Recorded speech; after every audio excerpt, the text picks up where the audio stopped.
Rumah tua Purbaya. Gerbang besi rumah tua Purbaya menjulang tinggi, dikunci oleh karat dan selimut mitos. Katanya, bisik Gilang, suaranya tegang. Ada sesuatu yang tidak pernah pergi dari sini. Bayu tersenyum miring. Ia memegang senter dan knop obrolan, mengabaikan ketakutan temannya. Dewi menunjuk ke celah sempit di samping gerbang. Tempat pagar batu telah runtuh. Rumornya adalah jebakan bagi yang percaya. Mari kita lihat apakah rumor itu benar-benar mengunci kita di dalam. Mereka merangkak masuk. Debu dingin menyambut kulit. Di dalam keheningan terasa berat, seperti air di paru-paru. Aula depan yang di luas itu gelap, kecuali berkas cahaya senter mereka yang menari di antara perabotan berdebu yang ditutupi kain putih. Bau apek, manis, dan sesuatu yang lain. Sesuatu yang menyerupai tembakau berkarat memenuhi udara. Gilang tersandung. Sesuatu itu adalah bingkai foto tua yang tergeletak terbalik. Ia buru-buru membalikkan bingkai itu. Foto seorang wanita dengan tatapan kosong, dikelilingi oleh retakan halus pada kaca. Ia tidak tersenyum. Bayu berjalan menuju tangga kayu besar yang menuju ke lantai atas. Lantai itu berdecit dan bergetar di bawah sepatu ketetsnya. Namun, ia tetap melangkah. Ayo, panggilnya. Lantai atas adalah tempat rumor yang sebenarnya berada.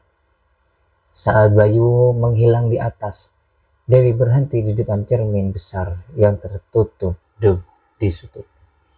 Dia menyangka debunya menciptakan lingkaran bersih di kaca.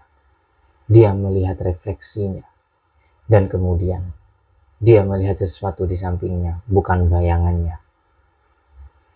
Dewi menoleh tajam. Tidak ada apa-apa di sana, hanya tirai tebal yang terkulai tak bernyawa dan debu. Gilang, panggilnya pelan.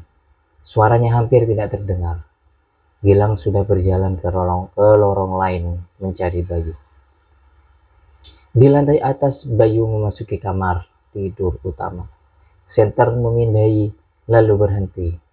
Di sudut, sebuah kursi goyang kayu tua bergoyang pelan. Tidak ada angin di ruangan itu. Bayu menahan napas. Tiba-tiba sebuah suara duk dari lantai bawah. Gilang yang baru saja menemukan pintu ruang bawah tanah tersandung dan menjatuhkan kaleng berisi permen keras yang ia temukan. Bayu membeku. Kursi itu berhenti. Mereka semua berkumpul di aula depan. Napas terengah-engah.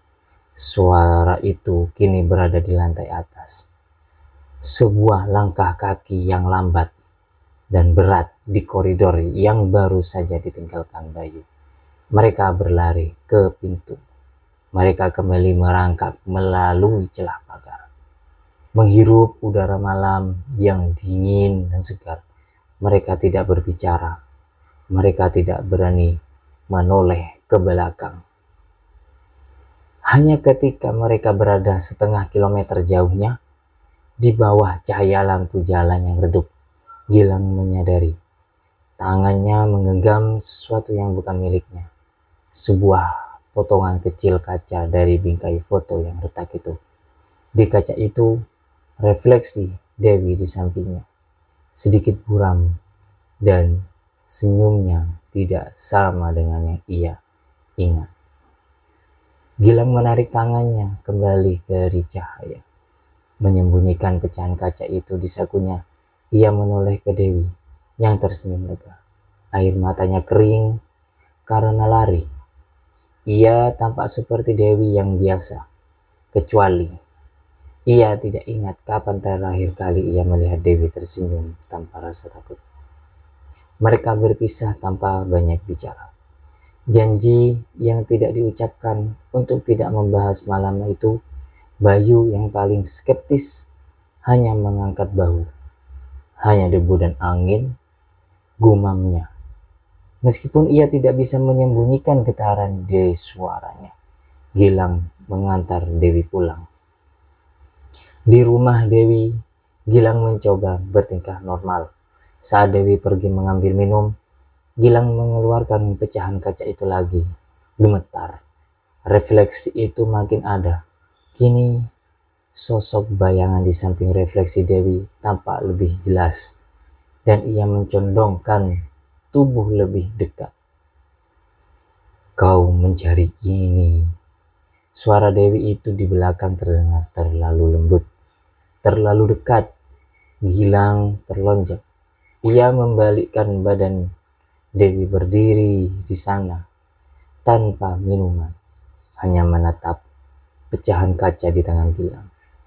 Matanya tidak lagi tampak seperti Dewi yang biasa. Itu jatuh dari bingkai foto. Gilang berhasil berbisik. Dewi hanya tersenyum dengan senyum yang dilihat Gilang di pecahan kaca itu. Senyum tanpa kehangatan, terlalu lebar. Tidak, Gilang, kau yang mengambilku.